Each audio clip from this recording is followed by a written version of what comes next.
You are live. Okay, it is now 7 o'clock on Wednesday, July 7th, 2021. I'd like to call the meeting of the Norwalk Common Council Land Use and Building Management Committee to order. My name is Tom Livingston. I'm chair. With us tonight, we have Mr. Keegan, Mr. Hoovelman, Mr. Burnett, and Mr. Sachinelli. I think that's it. So we do have a quorum. So I have to switch screens here for, excuse me. Okay, do we have anybody who signed up to speak at this meeting?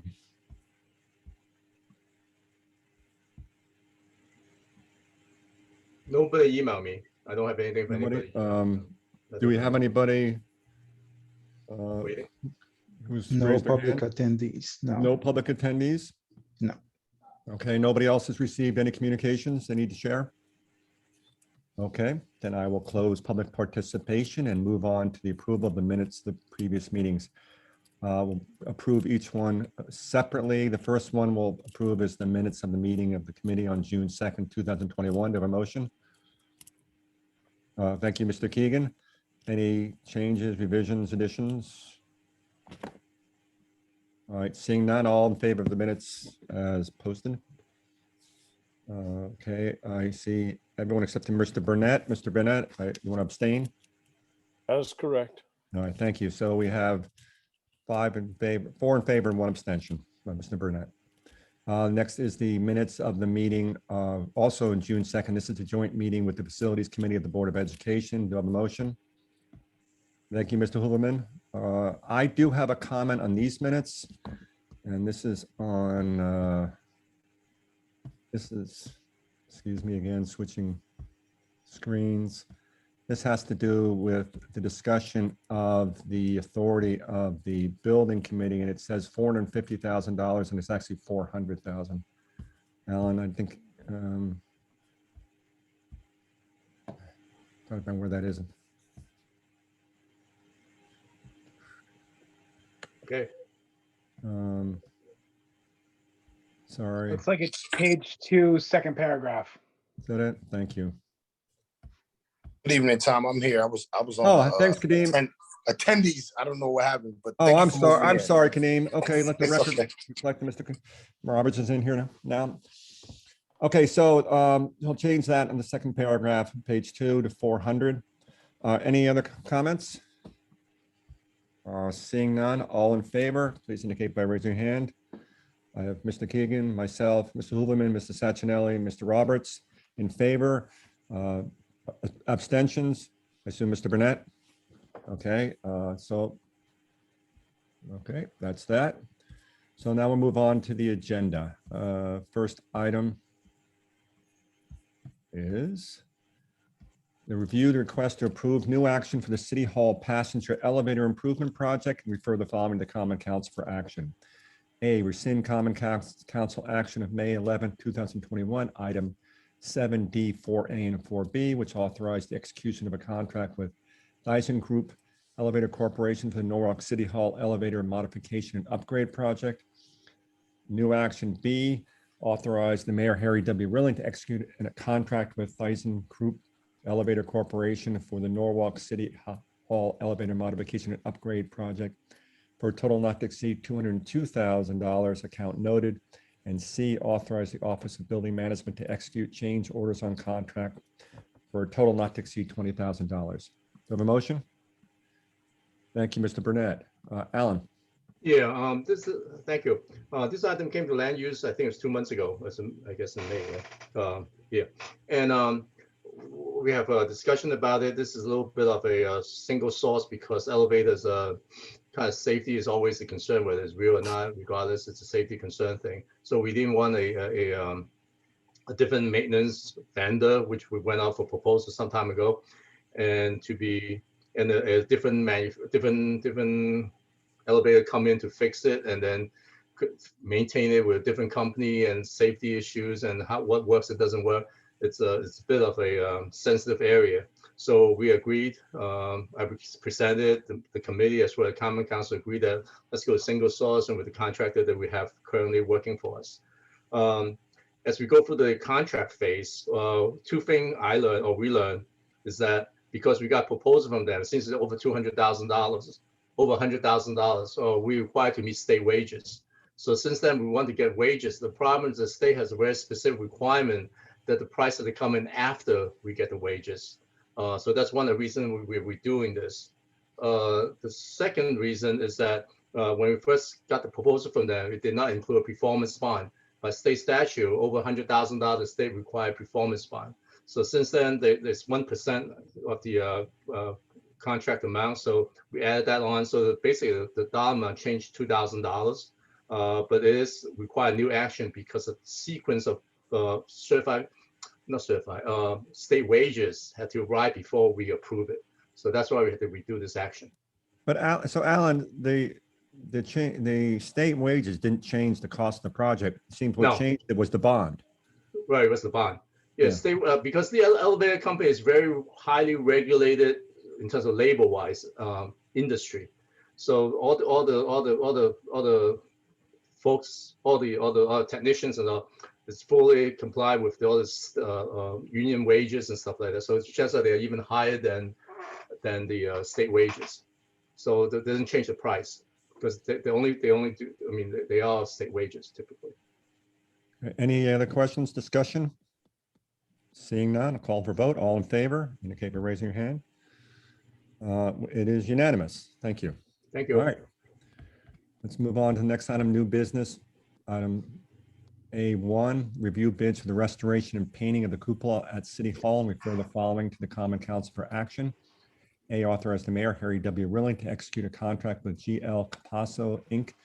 for the City Hall cupola restoration project for a total not to exceed $408,300. Accounts noted.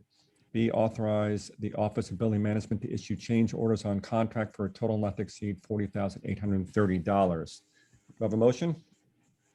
Somebody? Mr. Hooverman, thank you. Tom, Alan? if you don't mind, Neil, do you mind going over this item with the committee? I just have to go away for a minute. I have to be back in Not a 3 problem. minutes. Okay, So I'll thanks. just go over a summary of the work that we plan on doing. So there's a roof area up there. We have leaks coming into the concert hall right now. So we're redoing the roof, the drains, any things that's rotten or coming apart, we'll be replacing. The all exterior wood trim, casing, moldings will be replaced. They will clean, scrape, sand the whole cupola down, repaint it. Same thing with metal surfaces. The windows up there will be replaced. The current windows that are up there are delaminating. They're aluminum with a vinyl on them, and they're pulling apart. So we plan on replacing those. There will be scaffolding needed to access the cupola. So we'll be building that around the cupola while it's under construction. I think that encompasses everything up there. So anything that has to be replaced, it's noted in all the drawings, will be replaced. All the balustrades will be replaced. And Neil, how long do you think that this will, encompasses- how long will be good for? I'm thinking at least, the paint is really where we have to worry about maintenance. The rest of it, I think will get us probably 15, 20 years before we have to go back up there and do any major work. But with the new windows, we're going with a higher quality window, which should get us 20, 25 years. The roofing should probably get us 20, 25 years. And again, we plan on replacing anything that's questionable, keeping everything the same that it is today. So yeah, I would say we may be back up there doing some painting within the next 10 years, but overall the total job should get us out to around 20. Great, thank you. Other questions, discussion? Seeing none, all in favor? Okay, unanimous, thank you. And Alan's back. Did you want to speak? No, I say goodbye to Neil. Oh, Bye, Neil. Bye maybe, everyone. Have a maybe he great wants to night. stick around. Oh yeah. Thank you. All right, good night, Have a great thanks. evening. I Me got to too. take some family business before. That's why I'm sorry about that. Bye Okay. now. Okay. B1, review bids for the Silvermine Elementary School asbestos flooring removal and replacement project. And refer the following to the Common Council for action. A, authorize the mayor, Harry W. Rilling, to execute an agreement with Best Tech of Connecticut, state contract 16 PSX 0110 for the Silvermine Elementary School asbestos flooring removal and replacement project, state project 103-262 CV. Abatement for a total not to exceed $138,334, account noted. B, authorize the MPS Facilities Department to issue change orders in this contract for a total not to exceed $13,850. C, authorize the mayor, Harry W. Rilling, to execute an agreement with M. Frank Higgins and Co., Inc., state contract 12 PSX 0307 for the Silvermine Elementary School asbestos flooring removal and replacement project, state project 103-262 CV flooring for a total not to exceed $119,000, account noted. D, authorizing the MPS Facilities Department to issue change orders on this contract for a total not to exceed $11,900. Do I have a motion? Thank you, Mr. Roberts. Bill, I guess this is you. So thank you. So as I've been in front of this committee before about this subject, we are now at the phase where we've gone out to bid to state contractors by permission from the city's purchasing agent. And we received the following, as you just noted. We are recommending Best Tech that we have worked with in the past. They do quality work. In addition, when we first closed the schools for COVID related and we sanitized all the schools, they were the awarded individual as well to do 1/3 of the district. So we have high confidence in Best Tech. We have already prepared all of the rooms, so all the furniture is already gone. We hope that it gets approved today and next week from the Common Council, and we can virtually start the day after. This work, once completed, will then bring us to the next phase. When you remove tile, you have to replace it. And thus, Frank Higgins, who we've also worked with in the past, has come in at $119,000 to replace or reinstall all the VCT over the raw concrete flooring that will be left after Best Tech does their abatement. So what you have in front of you is a complete project for the asbestos removal and floor replacement at Silvermine Elementary School. The areas that are not included in this scope are areas that do not have vinyl asbestos tile, such as the addition that was done in 1995, the cafeteria called Urban Hall, and the gymnasium and the library. So Silvermine will be totally asbestos free in the floors? That is correct. And you hope to get this done this summer? Yes, absolutely. Great. Any other discussion? Mr. Keegan? Yeah, hi, thanks, Bill. This is 138 plus 119, total it up. And then how much does the state reimburse the city? Well, I believe we have $500,000 to do this job, so already we're under the budget. The state will reimburse approximately 32%. Okay, thank you. Any other discussion or questions? Mr. Burnett? Thank you, Chairman. Bill, when you say that the Silvermine will be totally asbestos free, have we tested the caulking around the windows to ensure that there's no asbestos in that area, and you know, any of the glue that might have been used to put up blackboards, etc.? I mean, history has shown us that those are places that could potentially have asbestos also. So to say the building is totally asbestos free, I'm just curious if we tested those areas as well, or you're saying it's asbestos free as it relates to the flooring. Yeah, in fairness to Mr. Hodel, I think I did ask that in terms of flooring, but I'll let him answer. Yes, just to clarify, our asbestos management plan identifies various areas, including the windows. But what they ask you to do is to take immediate action when needed. And thus, the flooring, if you walk through Silvermine Elementary School, we have a lot of duct tape and gaffer's tape where tile has come loose and we covered it, and they're all over the classroom floors. It looks like a checkerboard. So this is the priority, to take care of the flooring first. When you identify the possible or potential hazmat in the window caulking, that would be addressed in another capital improvement, such as a window replacement. Most recently, a couple of years ago, we did it at West Rock. So this only addresses the more important project right now, which is the flooring. Next year, I hope to be in front of you and discussing the flooring replacement at Rowton Middle School, because that also is a high priority. Okay, so just to clarify, just the flooring would be asbestos-free, not the entire building. Correct. All right, thank you. Any further questions or discussion? Seeing none, all in favor? Kadeem, I assume that's yes, I can't see. Yeah, okay, unanimous, thank you. All right. Okay, next item, item 2, review bids for the Rowayton School B-Wing shingled roof replacement project and refer the following to the Common Council for action. A, authorize the mayor Harry to be willing to execute an agreement with Premier Building Associates for the Rowayton Elementary School partial roof replacement project for a total not to exceed $74,200, account noted. B, authorize the MPS Facilities Department to issue change orders in this contract for a total not to exceed $7,420. C, authorize the MPS Facilities Department to issue change orders for asbestos abatement that was found post bid date on this contract for a total not to exceed $6,000. Do I have a motion?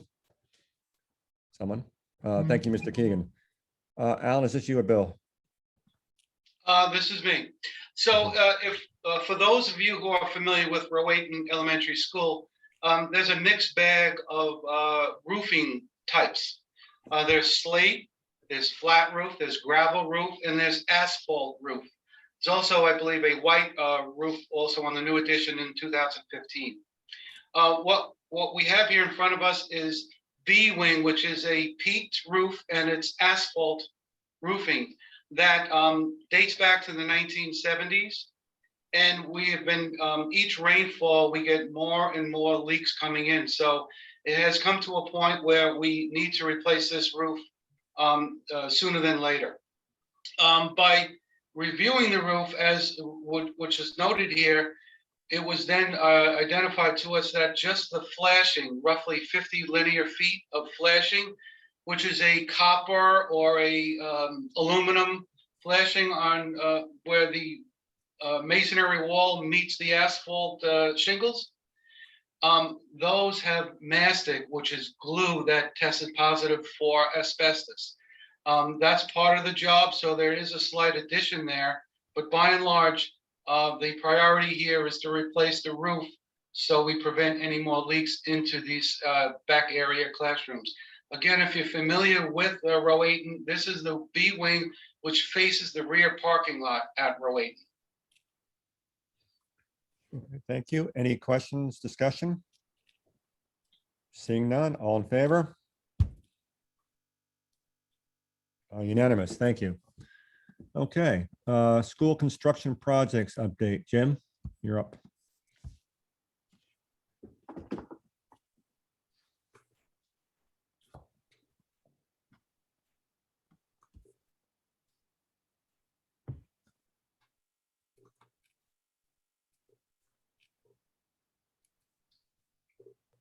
Okay, can you see the screen okay? Yes. All right, very good. So first school up is Ponus Ridge. There's really no changes there. We are still expecting the final pay app and all the final change orders from Newfield Construction, who was the CM on the project, by this month, so that we can start the closeout process and audit process with the state. Jefferson School, the gymnasium construction is continuing. Site work in the rear is continuing, along with the construction of the new bus loop and the lower level staff parking lot. construction has started. At the end of the school year, we went in there and moved all the old furniture out, or what was going to be saved for old furniture out. And the contractor has started demolition, and you can see on the picture on the right there, the ceilings have been removed, all infrastructure has been removed, and we're starting new. It is a renovated new project. Since we have Jonathan here with us this evening, I'm going to let him do the update for Cranberry and Merrimack. Hey, before you go on, I'm yeah, sorry. just this comment, driving by Jefferson, it sure looks like a lot of work is going on and has been done already. So I'm guessing we're on schedule. We are on schedule, and we anticipate to be on schedule for opening the school year next year. Great. I'm sorry, I should have asked if there were any questions. Jonathan, you want to take Cranberry and Merrimack? Yep. So for Cranberry, the design team has moved into DD. Actually, they sent over the DD package. I sent it off to the printers. I should have a copy tomorrow to review with the team. Can you explain DD, please? Design development. So after SD, we move into design development, where the team gets into more of the details of the mechanicals, of the school layout, and the finer details of, cuts through the wall and actual like structural aspects of the job. Thank you. So definitely more defined. You get, a better cost analysis from the CM. So Newfield has the drawings, and they're going to start estimating, and we do have a meeting with the state scheduled for June 29th. So July 29th. Oh, July 29th, sorry.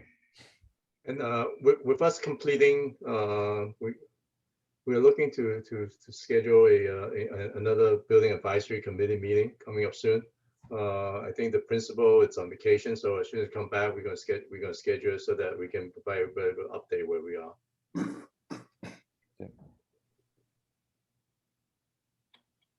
Just, I have a quick question, Mr. Chairman. Sure. There was talk, I remember when we were looking at the concept designs of this, dealing with the glass and the questions about how much glass on that sort of front, that library and cafeteria area. What was the resolution on that? So we've kept a lot of that glass to have the the entry feel and in the looks that we wanted to go for, but there are security measures put in place, bullet resistant glass and vision shades to block view if there is an incident. So we have Hey, John, I mean, I'm not sure if we want to do a quick review of what we have to date. We do have Mike Lasasso and Patty from Antonazzi Associates, who are the design team for Cranberry. I'm not sure if they can pull a exterior view of what we're proposing for the glass, Dave. I'd have to defer to Mike if he can pull it up quick. If we can come back to it maybe.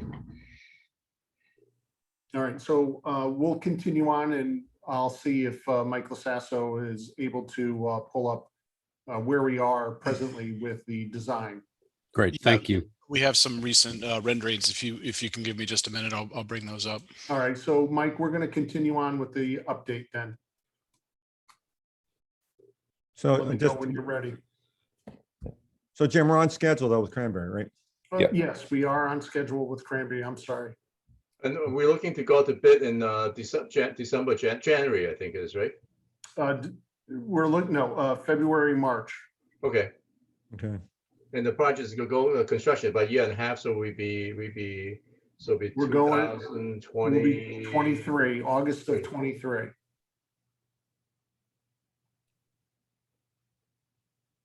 Any other questions on the schedule for Cranberry? Okay. All right, John, you want to continue with Merrimack? Yep. So for Merrimack, AV Tucci, our CM, submitted the GMP. We got that approval in June. Got their PO and GMP amendment out to them, and they mobilized last month. They established the roadway to access the back where the construction is, removed the portable classrooms. Abatement was finished this week. Concrete is scheduled to start on Monday for the footings for the new addition. We are on schedule, and they're pushing to turn over the media center for the return of school in September. And then per the schedule, they are going to continue with the kitchen addition and cafeteria until November. That's the update there. And I just want to know something, that when we look at the project projected expenditure, the owner contingency, the city's contingency within that number right now, it looks a little different from the other one. The other one said Jefferson, we got free balance of $3 million. It's the two are not consistent the way it's presented, but I just want to let you know that again, we have about, I think it's $200,000 in contingency for this project. Correct. I was going to ask about that. Yeah. I just want to mention that Jonathan mentioned the portable was removed. I want to mention that at the start of the PONUS project, roughly 2 years ago, the district had 15 portables. Today, after the removal of the Narragansett portable, the district has 2 portables, and they are at West Rocks. So we are working in the right direction. Are there any plans to get rid of those portables? Well, I certainly hope so. They are leased. They're not owned. The one at Narragansett was owned. I'd love to find a reason that we no longer need them, but that's probably for another day. Okay. And the final 2 projects are, oh, I'm sorry, excuse me, Norwalk High School. The architect KBA is near completion of the programming phase. We have 2 individuals that we still have to meet with that are still, they're not teachers, so they are available to meet with us. We have a meeting actually, I think, scheduled for tomorrow morning with one of them. And then they are in the process of beginning their bubble diagrams for adjacencies. And Gilbane Building Company, the selected construction manager, has joined in our weekly meetings. So we have our team together, the architect and the CM, and we are moving forward, managing the schedule and making sure that we stay on schedule for the design and construction of this project. Hey, Jim, to be clear, that's not a rendering of a building, right? That's the, I mean, that's a stock though. Correct. Yeah, you know, everything else that I have is very rough. So I haven't changed the picture out yet, Tom. Yeah. So I just want anybody listening or seeing this to be clear that that's not the and that's a plan. good point. Perhaps I'll put in an aerial view, do a Google map picture of it until we get something a little bit more defined in what we're going to be doing. Right, that might help. Thanks. You're welcome. And we are on schedule with design. And the final 2 projects, the new Columbus School, as well as Norwalk Global Academy, which probably will not be called that, but it'll be a neighborhood school. We are looking at conceptual design with a conceptual estimate to be completed about mid-July. That is moving forward. Okay. If no other questions on any of the projects, I do know that Mike Lasasso, who is on the meeting this evening, does have a couple of renderings that he can show us for the Cranberry project, if we'd like to take a quick look at those. Yeah, please. Okay. Mike, you should be able to share. Good evening. Thank you. Let me just bring up my screen here. Let me know if that's visible. It is. Thank you. This particular rendering is taken from the eastern side of the proposed new building. This pathway travels along the new entrance drive. To the right is the parking assigned for the eastern side of the project, and in this view right here is our main entrance. To the left, we have the glazed window system that opens into the cafeteria. This is the admin and or actually admin wing, I should say. and the glazed library to the rear with classrooms in the background. Yeah, we kept most, I think I said this before, we kept most of the building in terms of aesthetics wise, very simple. And it's just kind of managing the budget kind of partially is that reason. But the only place we put glass, and also we spending a little money in terms of aesthetic to improve the aesthetic of the building is the entrance plaza / entrance facade. So which is the cafeteria to the left, the main entrance, and the media center on the right. The rest of the building is very basic and just bricks and windows kind of thing. But the massing has always been very interesting. It's not like one flat story going across. It's a 2-story building, but there's drops in it up and down. So it makes it kind of interesting massing, but not necessarily spend money on fenestration of the building. So this is probably the most expensive in terms of aesthetic wise to treat the building. So this is because it's the front of the building. It's kind of exciting. So. We're also exploring an outdoor classroom that's at the front entrance plaza. There's the main entrance again in the background, and this is the library space. This actually affords us. There's natural topography that we're addressing on the site, and you can see this wall kind of rises up out of the ground. This also provides some amount of separation from from pedestrians at this level versus the glass above. And as John mentioned, we are utilizing break resistant glazing for the majority of, actually for all the perimeter windows that are within 6 feet of grade, and bullet resistant glazing, which is the Norwalk standard for the main entrance. This looks great. I want to put in a plug for as many trees as possible on the site. I don't know if you got to that phase yet, but fortunately, there's a large variety of trees all around the site. So yeah, I know. I realize that. I just think we don't want to lose sight of if we have any open spaces that we can put trees in, including parking lots.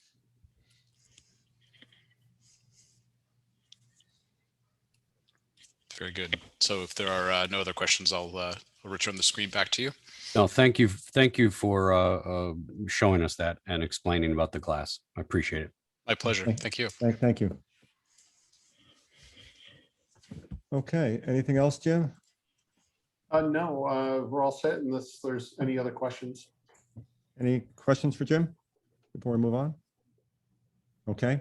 Moving on to, I believe, the final item, review FF&E bids for the Merrimack School Kitchen and Interior Renovation Project and refer the following to Common Council for action. A, authorize the purchasing agent to issue a purchase order to WB Mason Co. to supply, deliver, and install FF&E for the Merrimack Elementary School Kitchen Addition and Interior Renovation Project for a total not to exceed $50,252. Account noted. B, authorize a contingency allowance in the amount of $2,500. Do I have a motion? Mr. Lippman, thank you. Okay, Alan? Yeah, maybe let Jim or John. I think John, if you don't mind.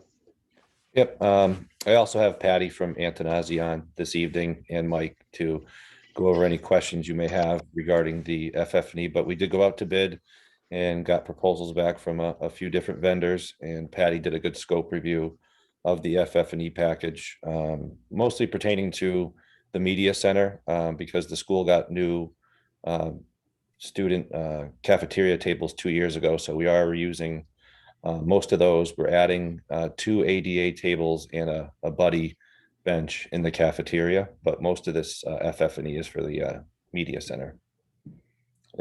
If you have any questions for Patty, you can. Yeah, I have a sort of a general question, and I think I know the answer, but let me ask it anyway. You know, we get these proposals for FF&E. I'm curious, how do you go about picking it? You know, I know there's a lot of vendors out there and a lot of very different types of equipment you can put into these buildings. I know there's some of it's dictated by the level of the schooling, but I'm curious how you do pick. Is it design or the selections for the bid package? Yeah.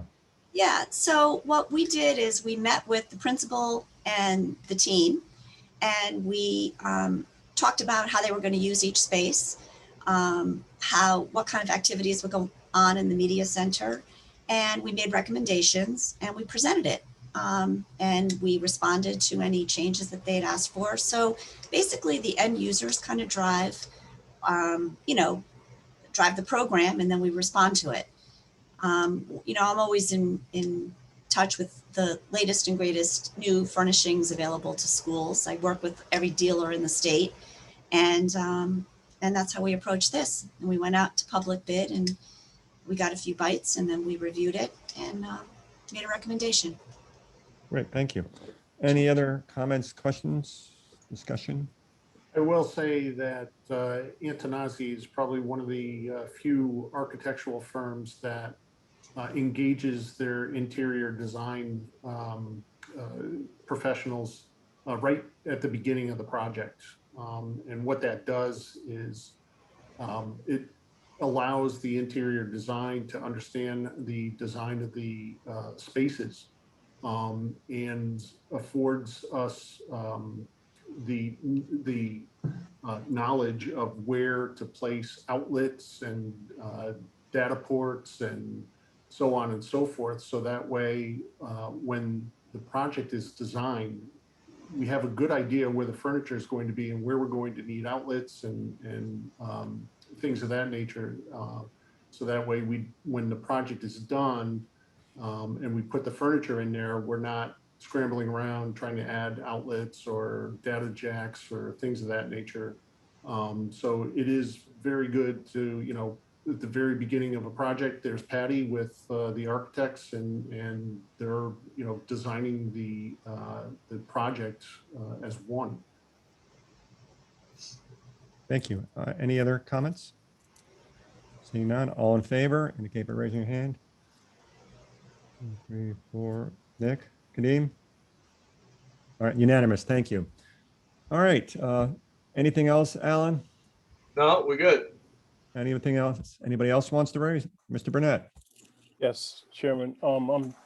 Forgive me for going backwards, but going back to the school construction project update, when we talked about Columbus School, Jim, you mentioned that we're moving forward. What does that mean? Are we building the schools on the same footprint? Or I know I missed a couple of meetings, but I'm not quite sure what it means when you say we're moving forward as it relates to the Columbus School. We're moving forward with conceptual design and budgeting to make sure that we can build what we need for this amount of students that we're projecting within the budget that we already have established for the new Columbus School, as well as the Global Academy.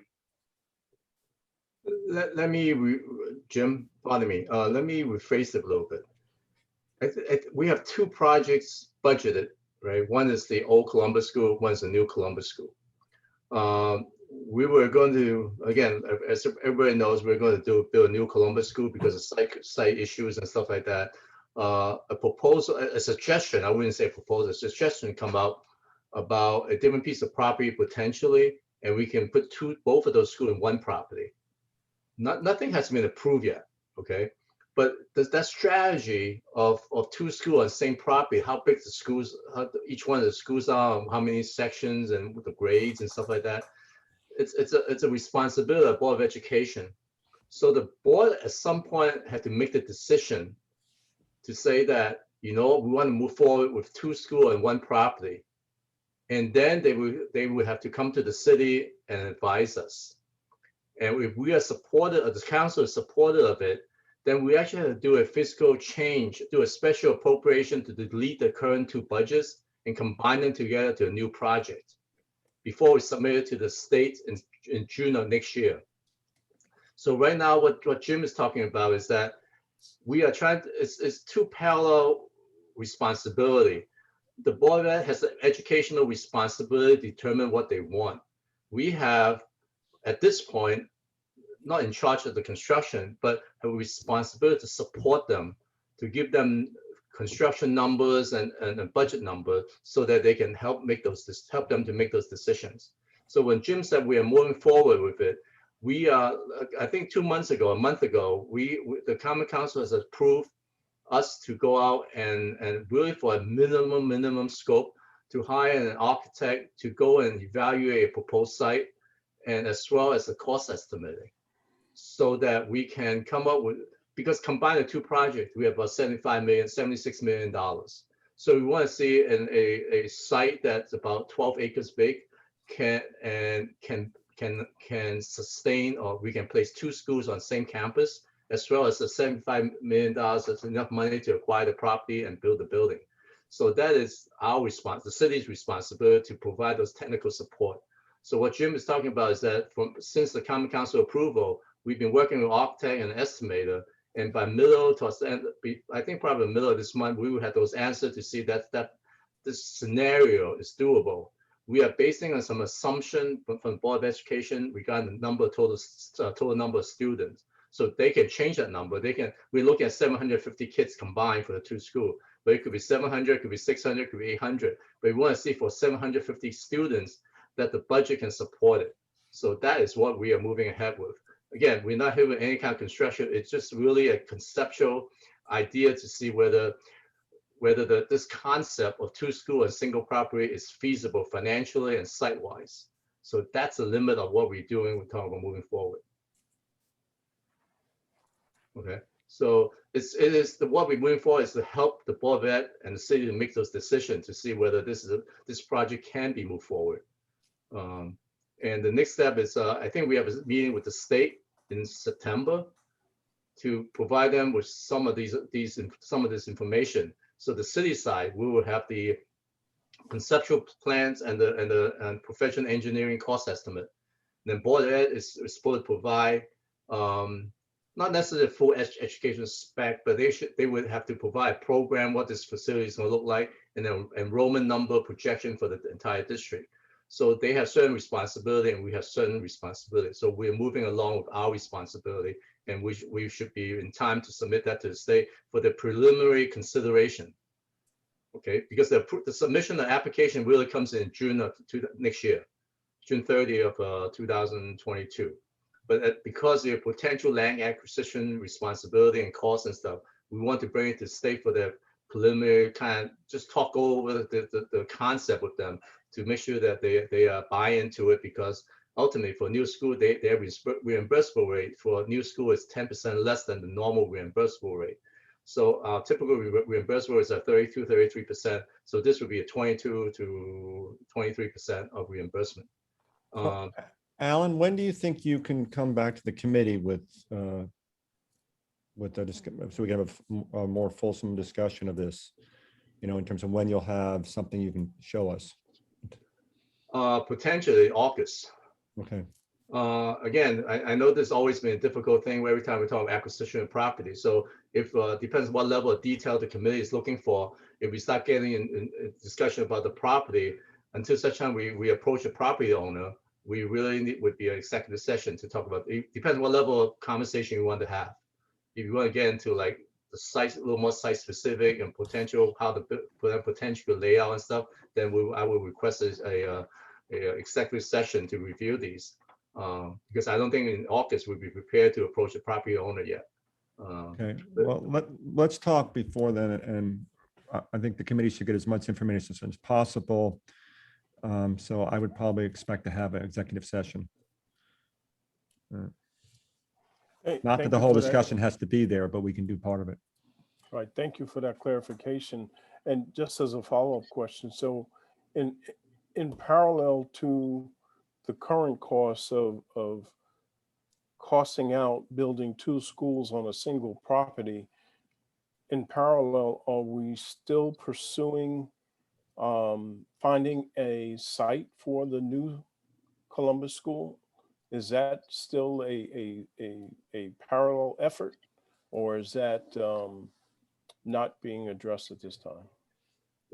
When we combine the two projects together, it will be on a single site, and we have to go out and acquire that piece of property. With this combined project with 2 schools and one property, a new property, because we don't have that property, so we have to go and acquire this property. If we go ahead with this project with two schools on one campus, the existing Columbus School will no longer be a school. we will no longer be used as a school. The Columbus population will move to the new school, and this property, the existing Columbus school property, would be vacant.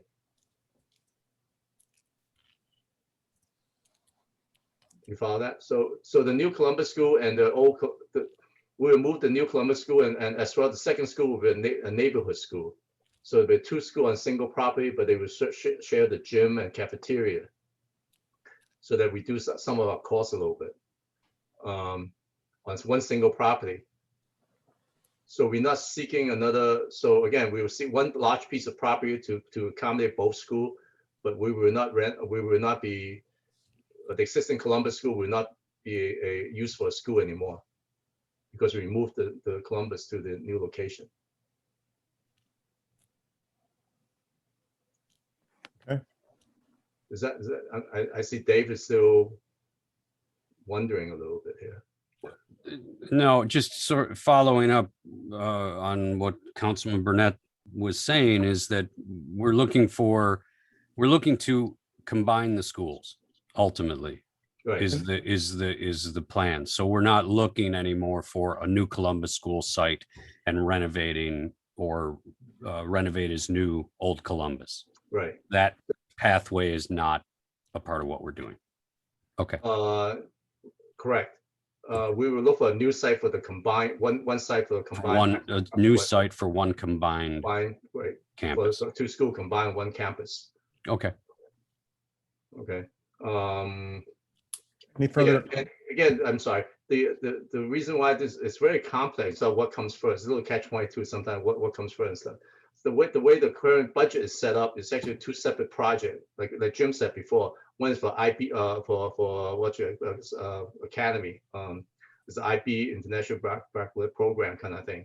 And so we no longer interest that. So we really have to return the money, but we can save money and to approve a special appropriation for a new project as we talk about. So there's a whole bunch of things we need to do, and it's a lengthy thing, but we are actively trying to get as much information as possible, because I think what we're doing right now is very critical. The conceptual design and cost estimate, because we don't want to go further. We don't want to talk about this any further if we can financially can support it, right? So and then also the board needs to know that, you know what, we base this calculation based on 750 kids. Can we do it? Or I think they've been wanting to do more than 750 kids, but our position is that we were concerned that anything more than 750 kids will cost more money, that we don't have the budget to afford it. So therefore, I think what we are doing right now is essential to be so that we are all comfortable to the extent that, you know, that all the efforts went into design to make sure the site fits as well as the cost is able to support it. It's very important that we continue to look at this option. Okay. Yep. Thank you. Anything else? All right. Almost made my 7:45, but Oh yeah. do it. Do I have a motion? Motion. Thank you, Mr. Keegan. Motion to adjourn. All in favor? Okay, unanimous. Thank you all very much. That's a good night. It's an early night. Thank you, Alan. Thank you, Jim. Thank you, everybody. Good night.